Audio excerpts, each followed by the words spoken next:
चलिए ध्यान दीजिए, वहां से नहीं पता चलता, उसको छोड़ दो, छोटा में वहां आ जाएगा, छोड़ दो, कट करो वहां। हाँ ठीक है, ठीक है, आगे कट कर दीजिए। ठीक, चलिए ध्यान दीजिए सभी लोग को गुड आफ्टरनून। चलिए बहुत बढ़िया, सब लोग जुड़ गए हैं। अब हम लोग क्लास शुरू करते हैं। भूगोल के क्लास हम लोग इम्पोर्टेंट टॉपिक मेन अब दो ही बच रहे हैं भारत के भूगोल में। एक महत्वपूर्ण टॉपिक बच रहा है आपका परिवहन, इसके बाद मेन इससे भी ज़्यादा इम्पोर्टेंट आपका हो जाएगा खनिज, और तब हम लोग मेन चलेंगे उद्योग। ये तीन सेक्शन आप जैसे ही देख लेंगे, परिवहन, खनिज और उद्योग, तो आपका भारत का भूगोल का यह सेक्शन कंप्लीट हो जाएगा। इसके बाद तब जो बच रहा है आप लोग को मुख्य रूप से एक भूगोल में पाठ जिससे क्वेश्चन रहने की संभावना होती है, वो पर्यावरण से रिलेटेड है, और वह टॉपिक आपका हो गया जिसका नाम सभी लोग जानते हैं वन एवं वन्य जीव। वन एवं वन्य जीव जो आप देख रहे हैं वो टॉपिक हम लोग डिटेल जो है पढ़ेंगे, करेंट अफेयर, फ्लोरा और फूना कर करके उस टॉपिक में इसको हम कवर करेंगे।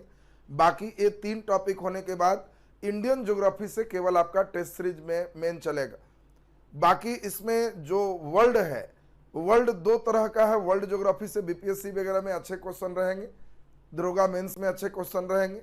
रेलवे और बिहार एसएससी में वर्ल्ड ज्योग्राफी से बहुत ज़्यादा प्रश्न नहीं रहते, उनके पढ़ने का मोड अलग होगा, उनका लो लेवल होगा, इधर लेवल काफ़ी हाई होगा, दोनों चीज़ चलेगा। आवाज़ जा रही है? आवाज़ नहीं जा रही है? ऐसा तो नहीं, आवाज़ तो बिल्कुल सबको जाना चाहिए।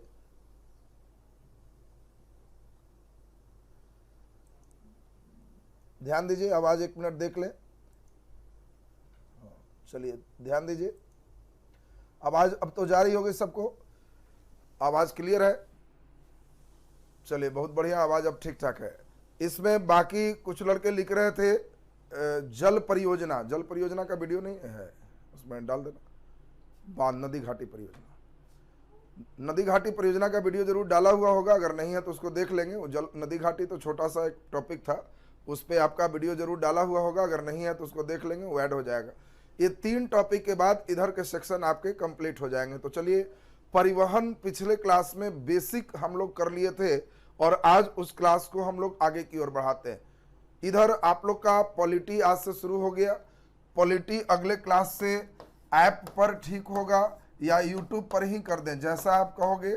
चूंकि आप पेमेंट दिए हो तो आप इसके मेन हकदार हो, हमको पेमेंट देना होता है, हम तो अगले टीचर को पेमेंट देंगे ही, चाहे वो इधर लें चाहे इधर लें, हमको जहाँ कहेंगे वहाँ वो क्लास शुरू करेंगे। तो आप लोग को तय कर लेना है, ऐप में होगा तो सिर्फ और सिर्फ दरोगा और बीपीएससी के बच्चे। कई बच्चे हम देख रहे थे जिस समय वो क्लास ले रहे थे उस समय लिख रहे थे कि सर दरोगा के लिए पॉलिटी, दरोगा। अरे बिहार में जो भी परीक्षा होंगे अगर ग्रेजुएशन लेवल के होंगे तो सबके पॉलिटी का लेवल एक ही होगा। बाकी ये भी नहीं है कि बीपीएससी के पॉलिटी कोई अलग है, हाँ थोड़ा सा ज़्यादा बिहार स्पेशल कर करके इसमें टीचर पढ़ा देंगे, जो यहाँ कम ही काम है। बाकी संविधान, भाग, अनुच्छेद जो भी पढ़ोगे एक ग्रेजुएशन लेवल का तुम्हारा क्लास हो, और उस लेवल का क्लास का मतलब हो गया कि आपका जो भी एग्जाम, ऐसा थोड़े है कि बीपीएससी के लिए अलग पढ़ेंगे आप, फिर जो है अलग से तुम अपना दरोगा पढ़ रहे हो तो अलग से पढ़ोगे, कितना बार पढ़ते रहोगे नाम ले लेकर। नाम लेकर के आपको जो है क्लास करने की कोई ज़रूरत नहीं है, उसमें ऑटोमेटिक आपका है। दूसरी बात ध्यान दीजिए, यूट्यूब पर होने से वो निःशुल्क हो जाएगा फिर सभी के लिए, और बाकी ऐप पर होगा तो सिर्फ एडमिटेड बच्चे ही हैं। तो एडमिटेड है तो चलिए ऐप पर ही, कई लोग लिख रहे हैं जो एडमिटेड है तो ऐप पर ही ठीक है। ऐप पर होने से फायदा है कि एडमिटेड बच्चे ही देखेंगे, बीच बीच में जो क्वेश्चन सेशन होगा वो सर से कहेंगे, वो आपका वहाँ डिस्कस कर लेंगे। जूम पर दिक्कत है, उसमें फिर आईडी इधर उधर सब लोग करना शुरू कर देते हैं, इसलिए दिक्कत है। तो अब हम लोग जरा ध्यान दीजिए, नेक्स्ट अब आपका पॉलिटी का सेक्शन स्टार्ट ही हो गया है। उम्मीद है कैसा क्लास लगा आप लोग को, जो बता दीजिए। पॉलिटी टीचर ठीक है, कैसा क्लास लगा फीडबैक दीजिए।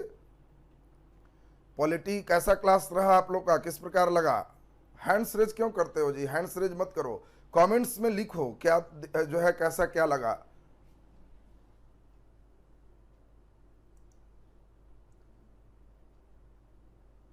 चलिए बहुत बढ़िया, बहुत अच्छा, बेस्ट, बहुत अच्छा।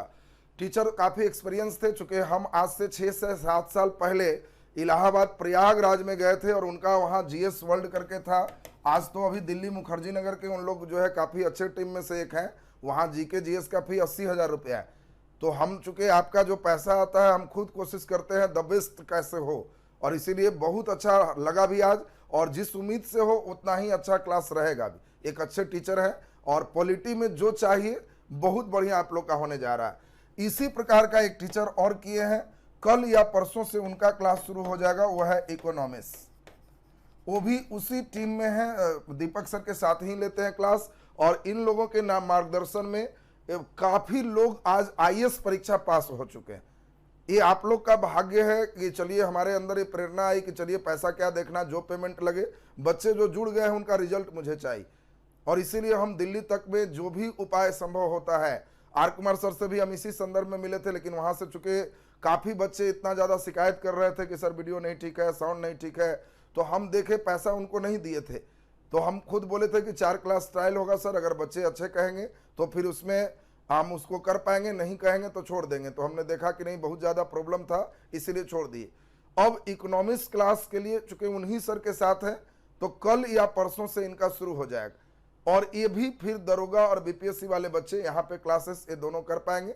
बाकी जो भी रेलवे वाले बच्चे हैं उन लोगों को पॉलिटी हम ही पढ़ाएंगे, उन लोग को उतना लेवल का कोई ज़रूरत नहीं, तो इसीलिए उन लोग का पॉलिटी जो लेवल है, एनटीपीसी है, बिहार एसएससी है, वो हमारे द्वारा पॉलिटी हो जाएगा। और इसका जो अगर ठीक ठाक इधर है तो सही है, नहीं तो बेसिक कर करके उधर भी दिया जाएगा कमजोर लड़के के लिए। तो इसीलिए दोनों कल इकोनॉमी भी करेंगे तो आप कहेंगे कि सर बहुत अच्छा रहा, बहुत बढ़िया हमारा रहा। तो चलिए ये तो हुआ चर्चा, हम लोग जिस स्तर पे थे हम लोग कर लिए। अब हमने पहले भी बोला था कि आप जो जिस विद्या एजुकेशन से जुड़े हो, एग्जाम आते आते तक आप खुद कहोगे कि नहीं जिस उम्मीद से जुड़े उम्मीद से ज़्यादा सर ने किया, वो खुद आपको महसूस होगा, पता लगेगा। इसके बाद हम लोग ध्यान दें, मेन रूप से अब हमारा जो क्लास है, अब तो बीपीएससी और दरोगा बैच में चूंकि सभी विषय शुरू हो जाएगा। कल शाम से, अफरोज सर आज ही बोले थे लेकिन कल कहे, कल शाम से आपको रूटीन दिया हुआ है 7 PM से आप लोगों के लिए सिर्फ बीपीएससी और दरोगा बैच में स्पेशली अफरोज सर का केमिस्ट्री शुरू होगा, और इसमें पीरियोडिक टेबल से वो शुरू करने जा रहे हैं। पीरियोडिक टेबल सबसे इंपॉर्टेंट चीज, जनरल कंपटीशन बैच में पीरियोडिक टेबल सबसे इंपॉर्टेंट, और इसीलिए पीरियोडिक टेबल से क्लासेस आपका स्टार्ट होगा। पीरियोडिक टेबल हमने बोला है सर को कि यूट्यूब पर ही पढ़ा दीजिए, जिससे रेलवे वाले बच्चे, एनटीपीसी और तमाम बच्चे उसमें वहां पढ़ ले, और फिर उसके बाद ये सिर्फ और सिर्फ एक केमिस्ट्री हमारे बीपीएससी और दरोगा बैच वाले के लिए अलग से होगा। हमारा वीडियो भी ऑलरेडी उन लोग देख रहे हैं, इसको भी ऑलरेडी पूरा देखिए। उद्देश्य एक ही है, हम इतना तरफ से आपको मेहनत कर रहे हैं, आप रिजल्ट दीजिए। रिजल्ट के बाद भी मेंस के लिए भी जितने स्तर का सिस्टम हो सकता है हम पूरे जोर लगा देंगे, आपको मेंस नहीं रुकेगा। आप खुद कहोगे कि पहले सर डरते थे कि बीपीएससी क्या रेलवे भरे, और अब हम बीपीएससी निकालने के लिए सोच रहे हैं। मेंस में भी डबल लेयर देंगे, जिन जिन विषयों में हम देखेंगे कि हम बहुत बढ़िया करेंगे, केवल हम रहेंगे, जहां लगेगा कि मेरे साथ साथ एक और टीम में रहे अच्छा करेंगे, हम वहां दिल्ली से आपको सुविधा दिलाएंगे। आप घर बैठे कहीं बिना गए जो चाहिए वो कर सकते हो, केवल पढ़ने की तमन्ना मन में बैठाए रखो। पीडीएफ के लिए, ज्योग्राफी के लिए पीडीएफ आ गया है, केवल हम ही को बोला गया था, हमारे अंदर विलंब है कि बैठ जाइए, वो बैठ नहीं पाए। बायोलॉजी के लिए तो लगभग बायोलॉजी हमें लगता है सिलेबस एंड पर है। बाकी बायोलॉजी का एक और हम लोग एक लेवल आप देख लिए, ये आपका हो गया। एक लेवल और बायोलॉजी का दूसरे टीचर से भी कंप्लीट वीडियो रहेगा, दोनों रहेगा। अगर आप कहोगे सत्येंद्र सर जो हमारे जो है यहाँ विद्या एजुकेशन से है उनसे करवा दें, या फिर हमारा ही लड़का जो शिव क्लास ले रहा है उससे कर दें, या फिर हम देख लेते हैं कोई एक टीचर से और पूरा बायोलॉजी हम एक बार फिर से कर लेंगे। इकोनॉमिक्स क्लास परसों से ही शुरू हो रहा है, इधर सब चीज क्लास शुरू हो जाएगा। सत्येंद्र सर से कहेंगे तो उनको हम, अभी सब तो छुट्टी में है, हम उसमें कर सकते हैं, तो उसमें एक टीचर और करवा देंगे, अतिरिक्त किसी को कोई पैसा नहीं लगेगा, सबका हो जाएगा। कई बच्चे जो जुड़े हुए हो लगातार, कई लोग का हम देख रहे थे कोर्स समाप्त हो रहा है। कई बच्चे कहा कि सर फरवरी में एडमिशन लिए हैं, 6 मंथ हो गया और पैसा। हमने शुरू में ही बोला है कि केवल पैसा उद्देश्य विद्या एजुकेशन का नहीं, पैसा हाँ इतना आना चाहिए जिससे आपकी भी व्यवस्था बनी रहे। अब इतना भी पैसा नहीं आएगा तो कितना दिन चलेगा? अब डिजिटल बोर्ड कहाँ से आएगा, स्टाफ कहाँ से रहेंगे, बाकी सबका कहाँ से होगा? अब दूसरे जगह का बीएड का पैसा तो इधर हम नहीं लगाएंगे। इसीलिए एकदम नॉमिनल फी इतना रहे जिसमें बच्चे रिजल्ट दे दे। इसीलिए आज 4,000 और 5,000 में बीपीएससी नहीं होता है। आज दिल्ली जाओगे तो वहां पर 40,000 उसी का फी होता है। हमने उतना कम शुल्क में किया और किसी बच्चे से एक्स्ट्रा फी भी मैं नहीं ले रहा हूं। 2 मंथ और एक्सटेंड हो रहा है सभी का वैलिडिटी। मतलब जो एनटीपीसी वाले बच्चे हो उनको 2 महीना फिर बढ़ जाएगा बिना पैसा के। जो बीपीएससी के बच्चे हो, दरोगा के बच्चे हो, 2-2 महीना फिर बढ़ जाएगा। 2 महीना पहले भी हम बढ़वा चुके थे। यानी बीपीएससी की वैलिडिटी 10-10 मंथ तक आपको मिलने जा रहा है। इसके बाद आपको यहाँ पे ये 2 दिन के अंदर सबकी वैलिडिटी बढ़ जाएगी। किन्हीं का एक्सपायर हुआ है तो अभी लाइव कर लीजिए, 2 दिन में ऑटोमेटिक बढ़ जाएगा, आपको कोई परेशानी नहीं होना है। और न ही इसके एवज में 2 महीना बढ़ाने के लिए आपको 1 पैसा भी कोई डिमांड, कोई फी आपको नहीं लगेगा। तो इसीलिए आपको और भी हमें आवश्यकता लगेगा कि फिर बढ़ाने की जरूरत है, फिर 2 महीना बढ़ाया जाएगा। आप उसके लिए रिलैक्स रहो। हमारा उद्देश्य केवल आपसे पैसा लेना नहीं है, आपका रिजल्ट करवाना है, संतुष्ट बैच तैयार करना है। और जब तुम एक बार रिजल्ट दे दोगे तो फिर पैसा लेंगे ना। फिर तुम ही जितने बच्चे को कहोगे, हम जो भी फी कहेंगे तुम कहोगे आंख बंद करके दोगे, ठगाओगे नहीं है। बस वही हमारी पूंजी होगी, वो सबसे इंपॉर्टेंट पूंजी है। अब एडमिशन करा के बेचारा परेशान है कि जा ये भी डुबा दिए, वो भी डुबा दिए, तो दिक्कत। अरे मैं तो खुद हूं ही इकोनॉमी में, अन्य चीजों में, जहां मुझे लगता है कि नहीं और बेहतर कोई करे, पैसा ही ना लगेगा और बढ़िया हम उसको आपको करवाते हैं। एग्रीकल्चर पार्ट 2 का वीडियो हमने आपको बताया था कि उसमें साउंड नहीं आ पाया था, तो उसको फिर से हम रिकॉर्ड करके उसको हम करवा देते हैं। वो बीपीएससी और दरोगा बैच में उसमें है कमी। चलिए तो अब हम लोग क्लास शुरू कर दें। अब हाँ, एक्सपायर होने पर आपका जो भी टाइम है, जब तक एग्जाम नहीं होगा कोशिश हम करेंगे ही कि तब तक आपका वीडियो रहे, डेट बढ़ते जाएगा। और एग्जाम हो जब जाएगा तो वीडियो ऐप पर समाप्त हो जाएगा, फिर वो नहीं रहेगा। चूंकि एग्जाम हो गया तो उद्देश्य की पूर्ति हो गई, फिर आप भी आगे का कोर्सेस लेना है, फिर री एडमिशन के प्रोसेस में आप चले जाओगे। तो चलिए अब यहां से क्लास को अब प्रारंभ करें। परिवहन में हम लोग पिछले क्लास में हम लोग, ध्यान दीजिए, परिवहन में हम लोग पिछले क्लास में पूरे पढ़ चुके थे। जल परिवहन, बंदरगाह वगैरह आपको सब चीज करवा चुके थे। उसके बाद हम लोग दूसरा नंबर भी देख चुके थे, यातायात में सड़क परिवहन के बारे में भी हम लोग देख चुके थे।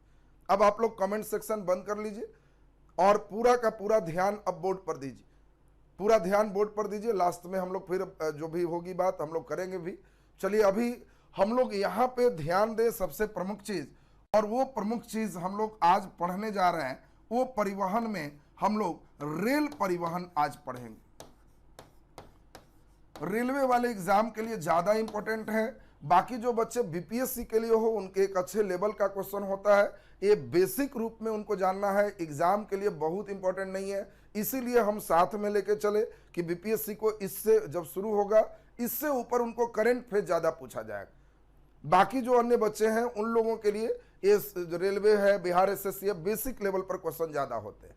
तो बेसिक के लिए ही सबको साथ इसमें करने का उद्देश्य रहा और कुछ नहीं है। तो इसमें एक नजर हम लोग सुनते जाएं, सभी को मालूम होगा, सिर्फ जो पूछे उसका क्वेश्चन हम लोग देखें। अब जल्दी जल्दी आप सोच के बताएं, भारत में सबसे पहला रेल सबको जानते हैं 16 अप्रैल 1853 को प्रारंभ हुआ। और यह रेल आप जानते हैं सिर्फ 34 किलोमीटर के डिस्टेंस पर महाराष्ट्र में मुंबई से थाने, कई जगह ठाणे लिखा रहेगा, थाने भी लिखा रह सकता है, इसके बीच चलाया गया। पहली बार रेल का विकास आप जानते हो लॉर्ड डलहौजी के काल में हुआ। कभी कभी इसका भी नाम दे देता है, लॉर्ड डलहौजी के काल में सबसे पहले रेल का विकास हुआ, डेवलपमेंट हुआ। और इस पहला जो ट्रेन है, इस ट्रेन का नाम देखिए, जैसा कि बिल्कुल सही बता रहे हैं, इस ट्रेन का नाम है ब्लैक ब्यूटी। पहला जो ट्रेन है वो अब ब्लैक ब्यूटी है। राजधानी एक्सप्रेस वगैरह तो नाम नहीं है, लेकिन इस ट्रेन का नाम हम लोग रखे, कोयला इंजन होने के कारण इस ट्रेन का नाम ब्लैक ब्यूटी रखा गया।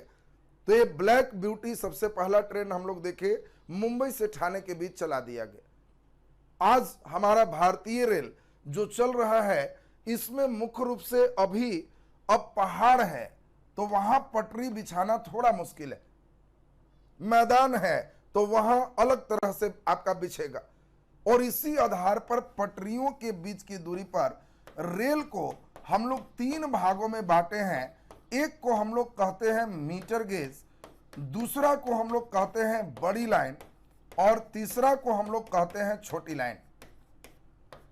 ध्यान से सुनेंगे, आपको सभी का सभी क्लियर होते चला जाएगा। हम लोग इसमें रेल को 3 भागों में बांटे हैं, मीटर गेज, बड़ी लाइन और छोटी लाइन। मीटर गेज जो होते हैं, इस सब बच्चे जानते हो, इसके 2 पटरियों के बीच 1 मीटर की दूरी होती है। अगर बड़ी लाइन होगा तो 2 पटरियों के बीच 1.67 मीटर की दूरी होगा और छोटी लाइन के बीच 0.76 मीटर की दूरी होगा। अब जरा ध्यान से सुनेंगे, भारत सरकार ये 3 तरह के सिस्टम क्यों चलाती? क्योंकि पर्वतीय क्षेत्र में इतनी बड़ी दूरी बनाना मुश्किल है, इसीलिए एकदम छोटी दूरी पर ही पटरी को बिछाते हैं। आप छोटी गेज का ट्रेन देखे होंगे, कहां देखे हो? तो चिड़ियाघर वगैरह में बच्चों के लिए या डिज्नीलैंड वगैरह में एकदम छोटी रेलगाड़ी गोल घूमती है, वही इसके बीच की दूरी है। ये छोटे गेज के नाम से, छोटी लाइन के नाम से कहलाता है। लेकिन सरकार की योजना चल रही है कि 3-3 तरह के गेज में पटरी बिछाना, इंजन बनाना, पहिया बनाना बड़ा मुश्किल है। इसीलिए अभी सबसे ज्यादा बड़ी लाइन की ही ट्रेन चलती है और भविष्य में एक ही गेज होगा जिसको यूनी गेज के नाम से जानेंगे। यूनी गेज का मतलब है सिर्फ एक गेज होगा और ये यूनी गेज सिर्फ बड़ी लाइन के लिए निर्धारित किया गया है। भविष्य में इन दोनों को हम लोग खत्म करने जा रहे हैं, क्योंकि 3 प्रकार का बोगी इंजन बनाना एक बहुत कठिन काम होता है। दूसरी बात, एक आप सभी लोग जानते हो, सबसे पुराना वाष्प इंजन जो अभी तक सुरक्षित है, अब तो उसको हम लोग लगाए हुए हैं, इस इंजन का नाम क्या है? जल्दी आंसर दे दें। सबसे पुराना वाष्प इंजन जो भारत में सबसे प्राचीनतम है, आप जल्दी से उसका नाम बता दें। 1885 ईस्वी में ही यह इंजन बना था और वर्तमान समय तक वो सुरक्षित रहा।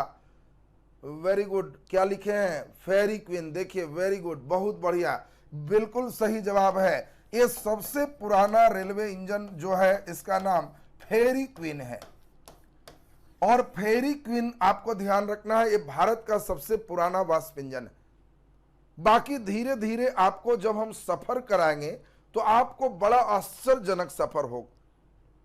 जल्दी गेस करो तो आपको क्या लगता है, किसी ट्रेन का इंडिया में किराया अधिक से अधिक कितना हो सकता है? गेस करो, मैक्सिमम बोलना कि जी उससे ज्यादा तो नहीं होगा, एक पक्का है, मैंने एक अंदाज जहां पे हो, एक जल्दी से गेस करिए। देखें, 5,000, 10,000, अरे तो 10,000 तक सब चला गया। 4,000, 5,000, 10,000 के बीच में है। वेरी गुड, 7,000, 8,000 है। तो यहां पे कई ऐसे ट्रेन इंडिया में हैं जिन ट्रेन के बारे में पढ़ना है और मन में सपना सोचो कि एक दिन उसमें चढ़ना है, और उन ट्रेनों का किराया 2.5 लाख 3 लाख तक है। और ये ट्रेन किसी 5 स्टार होटल से कम नहीं। बाकी महाराजा एक्सप्रेस इस सब का कितना किराया, राजधानी इस सब का किराया ज्यादा नहीं हो। ये आपको पूरे ट्रेन के बारे में बताएंगे। अब डेक्कन ओडिसी, आप जो है पूरे राजस्थान का भ्रमण कराने वाला एक ट्रेन है। जल्दी नाम बताओ, किस ट्रेन से राजस्थान का भ्रमण कर सकते हो? ट्रेन का नाम जल्दी बता दो। देखें पढ़े हो कि नहीं। वो ट्रेन पर्यटकों के लिए केवल घुमाने के लिए है। जल्दी नहीं, चलिए ध्यान दीजिए। तो इसका मतलब आप लोग अभी हाई फाई ट्रेन वाला, सपना वाला अभी नहीं देखा है। हाँ चलिए, कुछ कुछ तो आने लगा। Very good, palace on wheels. देखिए, एक बच्चे ने बिल्कुल सही जवाब दिया है। पैलेस ऑन व्हील्स का मतलब पहिया पर स्थान। ट्रेन का नाम ही है palace of wheels. Wheels means पहिया और पैलेस मीन्स स्थान। इस ट्रेन में बैठ जाइए, 5 स्टार होटल का आनंद है, भोजन वगैरह सब है। और नेट पर बाकी पैलेस ऑन व्हील्स है, एयर जो है डेक्कन ओडिसी है, ये कई ट्रेन का नाम बताएंगे। उन सभी का आप एक बार अंदर का सीन फोटो देखिएगा, नेट पर भाड़ा देख लीजिएगा, तो समझ में आ जाएगा कि इंडिया कितना आगे है।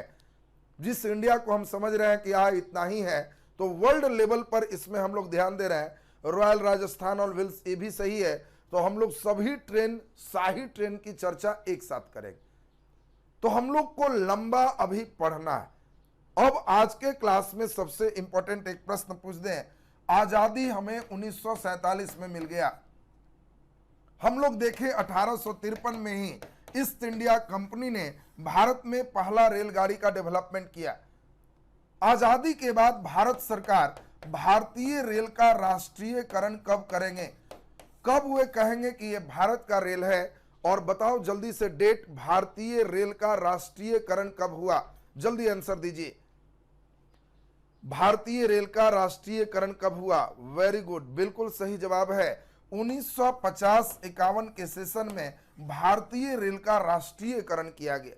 कई बार राष्ट्रीयकरण क्वेश्चन देके चॉइस 1853 देता है, तो 1950-51 में भारतीय रेल का राष्ट्रीयकरण कर दिया गया, नेशनलाइज कर दिया गया, और यहां से हमारे राष्ट्र की वो संपत्ति हो गई। अब इंपॉर्टेंट चीज हम लोग यहां पर देखें, भारतीय रेल आपको जान के आश्चर्य होगा, वर्ल्ड में एक पोजीशन बनाता है, एशिया महादेश में एक सबसे अच्छी व्यवस्था में है, और पूरे रेलगाड़ी को इंडिया में ठीक ठाक से चलाने के लिए हम लोग भारतीय रेल को जोन में विभाजित किए हैं, और ये सभी जोन द्वारा ही सब चीज चलता है। आपसे क्वेश्चन पूछा जाए कि बताओ भारतीय रेल में कुल कितने जोन हैं? जल्दी आंसर दीजिए। 17। अरे भारतीय रेल में 18। ये लोग बोली डाक लगा रहा है जी, 17 18 17 18 चल रहे हैं। तो भारतीय रेल में कुल जोन की संख्या 18 है। 17 वाले को लड्डू नंबर आ जाएगा। भारतीय रेल में कुल जोन, जोन का मतलब है क्षेत्र, अगर हम एक जोन में बांटे तो इस बीच में जितने ट्रेन चलेंगे इसका कंट्रोल करने वाला एक जीएम होगा, और इस पूरे जोन को वही देखेगा। और इसीलिए आपको ध्यान रखना है कि भारतीय जोन जो रेलवे का है, हम 18 जोन में उसको डिवाइड करके, और तब हम उसके बारे में ठीक ठाक पूरे हम लोग चला पाते हैं। अब इस सभी जोन के बारे में हम स्टडी करते हैं, तो आज का पहला नंबर हमारा प्रयास है कि सभी बच्चे का जोन का नाम एकदम अभी का अभी याद होना चाहिए, तब रेलवे डिटेल होगा। जिन बैचों को जितनी आवश्यकता होगी फिर उनका अलग अलग लेयर होगा। तो पहले अब सभी लोग कोशिश करें कि रेलवे का जोन आपको ठीक ठाक हो जाए। हम प्रयास कर रहे हैं और आप थोड़ा सा कोशिश करेंगे, आपको एकदम याद होते चला जाएगा। आप सभी बच्चे जानते हो कुल 4 दिशाएं हैं, जल्दी जल्दी बोलो। ऊपर वाले दिशा को हम लोग उत्तर, नॉर्थ कहते हैं, नीचे वाले दिशा को दक्षिण, साउथ कहते हैं, और इसी प्रकार से इधर वाला डायरेक्शन को पूरब, इसको ईस्ट कहते हैं, और इधर वाला डायरेक्शन को पश्चिम, इसको वेस्ट कहते हैं। खूब बढ़िया से ध्यान देंगे। हम कोशिश कर रहे हैं कि हमारे सभी लोग एकदम अभी का अभी कैसे रटना है, ये बैठ के घर में एक कोशिश करेंगे, एकदम क्लियर होना चाहिए। उत्तर, दक्षिण, पूरब, पश्चिम। अब इसके बाद हम लोग जरा ध्यान दीजिए, अब जरा ध्यान से हम लोग सुनेंगे। अगर इसके बीच में हम कोई लाइन चलाते हैं, ध्यान देना, इसके बीच में कोई लाइन चलाते हैं तो इसको हम लोग उत्तर पूरब के नाम से जानेंगे, इसको नॉर्थ ईस्ट कहते हैं। इसके बीच में हम अगर लाइन चला दें तो इसको दक्षिण पश्चिम कहते हैं। इसके बीच में लाइन चला दें तो सभी लोग समझ गए होंगे उत्तर पश्चिम कहेंगे।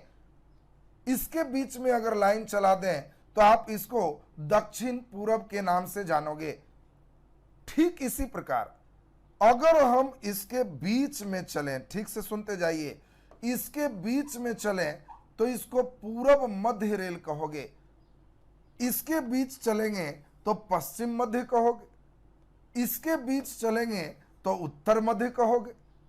इसके बीच चलेंगे तो दक्षिण मध्य कहोगे। अच्छा जल्दी सोच के बताओ, इसके बीच चलेंगे तब क्या कहेंगे? लिख के बताओ। इसके बीच चलेंगे तब क्या कहेंगे? जल्दी लिख के बताओ, जल्दी सोचो। यहां पर बिंदु दिए तो इसको क्या कहेंगे? Very good, north north, very good. North तो है नहीं, साउथ है बाबू। नॉर्थ के फेर में कैसे लग गया? दक्षिण तटीय कहेगा, अच्छा दक्षिण तटीय कहेगा, अच्छा चलिए चलिए बहुत बढ़िया। इसको हम लोग कहेंगे दक्षिण पूरब, ये लाइन है और इसके बीच है तो ये दक्षिण पूरब मध्य रेल कहेंगे। फिर से जरा ध्यान दें, दक्षिण पूरब मध्य रेल कहेंगे, साउथ ईस्ट सेंट्रल रेल कहेंगे। फिर से जरा सुनोगे, गड़बड़ कर रहे हो, एकदम पूरा पूरा ठीक ठाक होना चाहिए। यहां पे है तो दक्षिण पूरब, ये लाइन हो गया। इसके बीच में है तो दक्षिण पूरब मध्य रेल के नाम से जाना जाएगा। अगर हम ठीक बीच में चलते हैं तो आप सभी लोग समझ रहे होंगे, इसको सेंट्रल रेल हम मध्य रेल के नाम से जानेंगे। अब जल्दी जल्दी सब बच्चे सोचेगा, पूरब, पश्चिम, उत्तर, दक्षिण, चार दिशा तो सीधा सीधा हो गया। इन दोनों में उत्तर पूरब पांचवा होगा, उत्तर पश्चिम छठा होगा, एक दक्षिण पश्चिम सातवां होगा, दक्षिण पूरब आठवां होगा, बीच में चलेंगे पूरब मध्य नौवां होगा, पश्चिम मध्य 10वां होगा, उत्तर मध्य 11वां होगा, दक्षिण मध्य 12वां होगा और दक्षिण पूरब मध्य 13वां होगा। 13 जोन अभी तुरंत आपको याद होना चाहिए।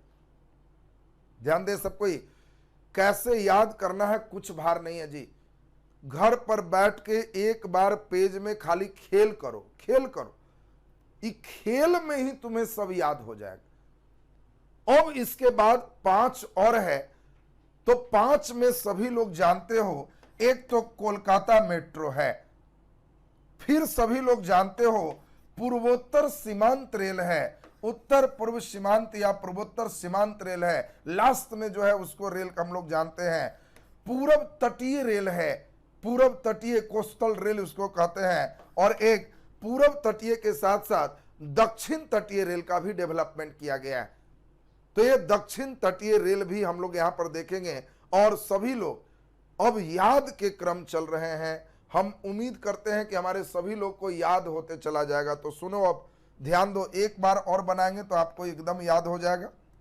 हमने आपको बताया यहां पे ऐसे याद कैसे करोगे, सुनो ठीक से। सबसे पहले इंडिया में 4 महानगर सबको रटवाए हुए हैं। ये चारों महानगर एक बार आप ध्यान दे दीजिए, आपका क्लियर हो जाएगा। दिल के पास दिल्ली है, दिल के पास दिल्ली है। इसके बाद नीचे आप जानते हो चेन्नई है, यहां पे आप जानते हो मुंबई है, यहां पे जानते हो कोलकाता है। सभी लोग सुनना, कुछ नहीं करना है, हमारे साथ एकदम नॉर्मल समझिए, मानचित्र पर ध्यान दीजिए, ऐसे ही याद। दिल्ली, मुंबई, चेन्नई, कोलकाता, ये पिछले क्लास में समझाए थे, हो गया। इसी में हम केवल ऐसे कर लें, 4 तो ऐसे ही किसी बच्चे को याद रहेगा। उत्तर रेल का मुख्यालय दिल्ली, दक्षिण रेल का मुख्यालय चेन्नई, पूरब रेल का मुख्यालय कोलकाता, पश्चिम रेल का मुख्यालय मुंबई और मध्य रेलवे सेंट्रल रेलवे का भी मुख्यालय मुंबई। हम समझते हैं 5 सभी लोग का क्लियर हो गया होगा। फिर से एक बार बोल रहे हैं, देखें एकदम ठीक ठाक, ओके, एकदम सुन लो पहले। 18 जोन अभी रटवाएंगे, 18 का 18 एकदम क्लियर होगा। अच्छा बता दो, कौन सा स्थान सबसे अधिक रेलवे जोन का मुख्यालय है? दिल्ली, मुंबई, कोलकाता, चेन्नई, 4 में ही कोई एक आंसर है। कौन सा स्थान सबसे, या कौन सा प्रमुख नगर सबसे अधिक रेलवे जोन का मुख्यालय है? जल्दी से सोच के बताओ। मुंबई, दिल्ली, चेन्नई, कोलकाता, जल्दी से। अरे वाह जी वाह, बहादुर लोग तो बंबई कोलकाता में लड़ाई कर दिया है, वाह वेरी गुड। बंबई सबसे ज्यादा लोग है, कोलकाता भी लेकिन कई लड़के आंसर दे रहे हैं, इसका मतलब कई बहादुर है जो बहुत अच्छा पढ़ रहा है, बहुत बढ़िया कर रहा है। सही आंसर कोलकाता है, जो धीरे धीरे हम लोग आगे की ओर पढ़ेंगे। मुंबई वाले को लड्डू नंबर आ गया। पहले 5 ठीक से याद करो, सुनेगा बढ़िया से। उत्तर दिल्ली, दक्षिण चेन्नई, पूरब कोलकाता, पश्चिम मुंबई और मध्य रेलवे ये भी मुंबई। तो जल्दी से हम लोग सुन लें और हम उम्मीद करते हैं कि 5 हमारे सभी लोग का एकदम क्लियर। फिर से लास्ट बार अब हम लिख रहे हैं, तो उम्मीद करते हैं कि अब कहोगे कि सर एकदम याद होते चला गया, कोई भार नहीं पड़ा। 5 इसमें लिख रहे हैं। उत्तर रेलवे नई दिल्ली, जब हम चलें दक्षिण रेलवे चेन्नई, जब हम चले पूरब रेलवे तो समझ गए कोलकाता, और जब हम चले पश्चिम रेलवे मुंबई, और मध्य रेलवे ये भी मुंबई।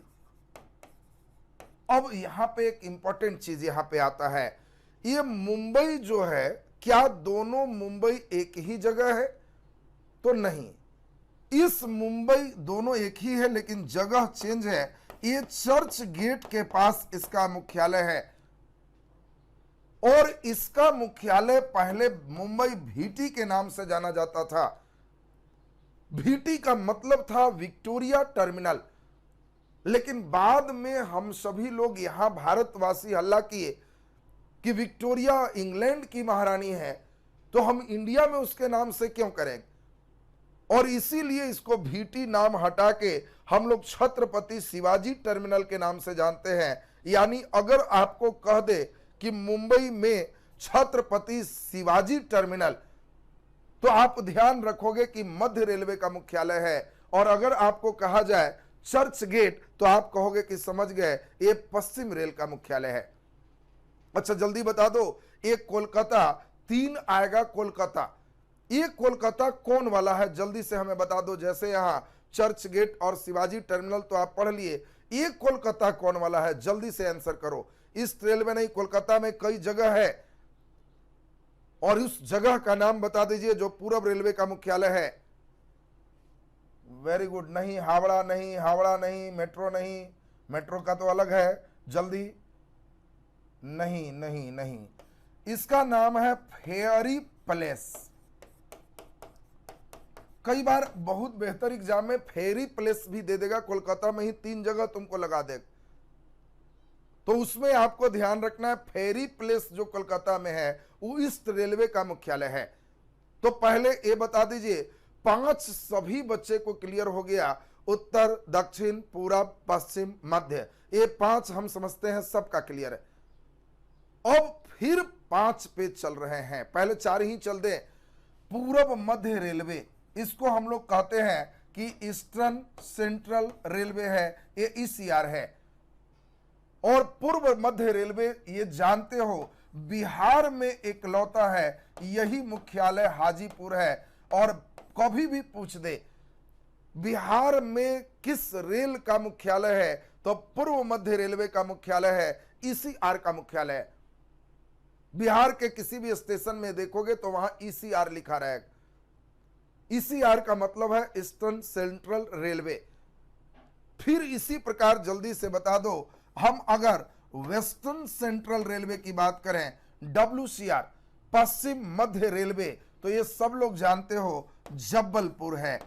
और दोनों आपको ध्यान रखना है, पूरब में मध्य में भी पुर लगा है और पश्चिम मध्य में भी पुर लगा है। एक हाजीपुर है, एक जबलपुर है, तो हाजीपुर और जबलपुर ये दोनों सभी को दिमाग में आ जाएगा। हाजीपुर जबलपुर, हाजीपुर जबलपुर, हम सब मिटाएंगे और तब पूछेंगे, एकदम लगना चाहिए कि एकदम सर पूरा फटाफट हमको याद हो गया। पूर्व मध्य रेलवे हाजीपुर, पश्चिम मध्य रेलवे जबलपुर। इसी प्रकार के एनसीआर उत्तर मध्य रेलवे और दक्षिण मध्य रेलवे की बात चलेगा। उत्तर मध्य रेलवे जल्दी से बता दो सब कोई, जल्दी बोलो। Very good very good, Allahabad. अब नाम बदल गया बाबू, प्रयागराज बोलो, प्रयागराज। इलाहाबाद तो पुराने किताबों में है, अब नाम जब बदल गया तो हम लोग भी बदल देंगे, इसलिए इलाहाबाद से अच्छा प्रयागराज बोलेंगे।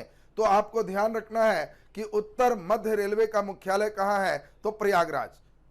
फिर जल्दी बता दो दक्षिण मध्य रेलवे के मुख्यालय कहां है, तो ये सभी लोग जानते हो सिकंदराबाद। और जल्दी से हम लोग देख लें, 5 4 9 सबका एकदम क्लियर हो गया। राइज हैंड नहीं करिए, सिर्फ कमेंट लिखिए, जो राइज हैंड में रहेंगे फिर उनको रिमूव करवा देंगे। हम राइज हैंड वाला बटन नहीं दबाना है, सिर्फ लिखिए कि हाँ ये चीज है, चैट से लिखिएगा हम देख पाएंगे राइज हैंड में क्या कहना चाहेंगे, कुछ कम्युनिकेशन ही नहीं होगा। ध्यान दे फिर से, अब 5 4 9 हो गया। एक बार और रिवीजन, उत्तर रेलवे नई दिल्ली, दक्षिण रेलवे चेन्नई, पूरब रेलवे कलकत्ता, पश्चिम रेलवे मुंबई चर्चगेट। फिर इसी प्रकार से हम कहें कि बता दो मध्य रेलवे मुंबई। इसके बाद हम लोग देखें कि पूर्व मध्य रेलवे तो हाजीपुर, पश्चिम मध्य रेलवे जबलपुर, उत्तर मध्य रेलवे प्रयागराज और दक्षिण मध्य रेलवे सिकंदराबाद। अब 5, 4, 9 एकदम सबका क्लियर हो गया। अब 9 के बाद हम लोग नेक्स्ट चलें तो उम्मीद है कलर चेंज कर लें। अब हम लोग का सीधा विश्राम 4 बढ़ा के होगा और 4 बढ़ा देंगे तो सब लोग को क्लियर होगा। इसमें उत्तर पूर्व रेलवे, फिर उसी तरह से उत्तर पश्चिम रेलवे, उसी प्रकार से दक्षिण पूर्व रेलवे और दक्षिण पश्चिम रेलवे, ये कई तरह के स्टेप उठेंगे और सभी स्टेप आप सभी लोग का एकदम क्लियर हो जाएगा। जल्दी से कमेंट्स कर लो, उत्तर पूर्व रेलवे का मुख्यालय कहां है? वेरी गुड, वाह। देखिए कई बच्चे बिल्कुल एकदम सही लिख रहे हैं। गोरखपुर बिल्कुल सही जवाब है, गोरखपुर बिल्कुल सही जवाब है। जल्दी बता दो दक्षिण पूर्व रेलवे का मुख्यालय कहां है? जल्दी बता दीजिए दक्षिण पूर्व रेलवे का मुख्यालय कहां है? दक्षिण पूर्व रेलवे का मुख्यालय कहां है? जल्दी। Very good, Kolkata. कोलकाता में किस जगह पे है? जगह का नाम बता दो तो समझेंगे कि बिल्कुल सही है। जैसे पहला फेरी पैलेस था उसी तरह से दूसरा कोलकाता में जगह बताओ, तब समझेंगे कि हाँ जगह एकदम ठीक है। सब कलकत्ता में ही एक ही जगह तो नहीं होगा। जगह नहीं ठीक है। हुबली नहीं, मालदा नहीं ठीक चल रहा है। और जल्दी से आंसर कीजिए। खड़गपुर नहीं, खड़गपुर भी गड़बड़ है। सबसे लंबा स्टेशन, बड़ा स्टेशन वो सब में वो आएगा। हावड़ा भी गलत है। जगह है, मेन जगह जिसको कहते हैं वो जगह का नाम है रिच गार्डन। रिच गार्डन ध्यान रखोगे। रांची कैसे आ गया जी? कलकत्ता से, पश्चिम बंगाल से झारखंड कैसे पहुंच गया? रांची कैसे सोच लेते हो? जब बोले कि कलकत्ता सही है तो कलकत्ता में रिच गार्डन बिल्कुल सही जवाब है। तो रिच गार्डन आपका, या गार्डन रिच बिल्कुल सही जवाब है। आपको कलकत्ता का जब रिच गार्डन देगा तो आप समझ लोगे कि दक्षिण पूर्व का ये मुख्यालय है। अब एक बार हम लोग फिर से देख लेते हैं तो आपका ये स्टेप क्लियर हो जाएगा। एक बार फिर से तेजी में हम लोग जरा समझेंगे, जरा ध्यान दीजिए। कट हो जाने के कारण पूरे गड़बड़ हो गया। खैर हम लोग फिर से एक बार देखें, एक बार फिर से चलेंगे और उम्मीद करते हैं कि सभी लोग का एकदम ठीक ठाक समझ में आएगा। तो हम लोग, एक मिनट इसको थोड़ा सही होने दीजिए। अच्छा जल्दी बताओ कलकत्ता मेट्रो का मुख्यालय कहां है? जल्दी आंसर। कोलकाता मेट्रो का मुख्यालय, मुख्यालय का मतलब है बाबू मुख्य आलय। आलय माने घर होता है। शिव आलय, शिव जी का आलय। विद्यालय, विद्या का आलय। मुख्यालय, मुख्य आलय, आलय माने घर। उस जोन से ही वहां पे पूरे ट्रेन सब चलेंगे। कंट्रोलिंग समझो मेन जगह हो गया। उस पूरे जोन के हेड वहीं बैठेंगे। ये मुख्यालय होता है। चलिए तो जल्दी से अब पहले यहां तक एक बार फिर से हमको चलना होगा। ध्यान दीजिए, लास्ट बार हम लोग चल चुके थे उत्तर रेलवे नई दिल्ली, फिर हम लोग चले दक्षिण रेलवे चेन्नई, फिर हम लोग चले पूरब रेलवे कोलकाता, और कोलकाता का जगह हम लोग देखे थे फेरी पैलेस। पश्चिम रेलवे मुंबई, ये चले थे चर्च गेट। ये मध्य रेलवे भी मुंबई, और ये मुंबई हम लोग चले थे विक्टोरिया टर्मिनल हट के शिवाजी टर्मिनल। फिर हम लोग यहां पर देख चुके ये पूर्व मध्य रेलवे, ये था हाजीपुर। फिर हम लोग देखे पश्चिम मध्य रेलवे, पूर्व से पूर्व बताए थे, ये था जबलपुर। फिर हम लोग देखे उत्तर मध्य रेलवे, सभी को याद है कि ये इलाहाबाद का नाम बदल के प्रयागराज हो गया। उसी प्रकार से दक्षिण मध्य रेलवे, ये सभी को अभी याद है, ये सिकंदराबाद हो गया। यहां तक के बाद हम लोग फिर देखे, अब 4 स्टेप चलाने थे और ये चारों स्टेप अभी दूसरे कलर से लिख रहे हैं। हम उम्मीद करते हैं कि सभी को ये एकदम क्लियर हो जाएगा। सुन लो ठीक से, एकदम ध्यान दे दो। उत्तर पूरब, ये उत्तर पूरब है, और उत्तर पूरब का मुख्यालय कहां है? गोरखपुर। आपको ध्यान रखना है जब हम कहें उत्तर पूरब गोरखपुर। इसी प्रकार बोलो जल्दी, उत्तर पश्चिम तो जयपुर। ये दोनों पुर लगा हुआ है, एक गोरख और एक जय। एक लड़का कहा कि जी कोना में एक गोरख धंधा वहां खूब चलता है और उसी का जय जय होते रहता है। तो गोरखपुर जयपुर, गोरखपुर जयपुर, उत्तर पूरब गोरखपुर, उत्तर पश्चिम जयपुर। ठीक इसी प्रकार से दक्षिण पश्चिम ये काफी इंपॉर्टेंट है, और यह है हुबली। और कई बार पूछा है हुबली कहां है, तो कर्नाटक। आपको फिर से ध्यान देना है, दक्षिण पश्चिम हुबली, और हुबली कहां है, कर्नाटक। जल्दी बता दो, दक्षिण पूरब, यही आपको हमने बताया कोलकाता, दक्षिण पूरब कोलकाता। और एक कोलकाता में हमने आपको बताया रिच गार्डन। इसके बाद हम लोग जरा एक और ध्यान दे दें, उम्मीद है सबको क्लियर होगा। दक्षिण पूरब मध्य इसका मुख्यालय है विलासपुर।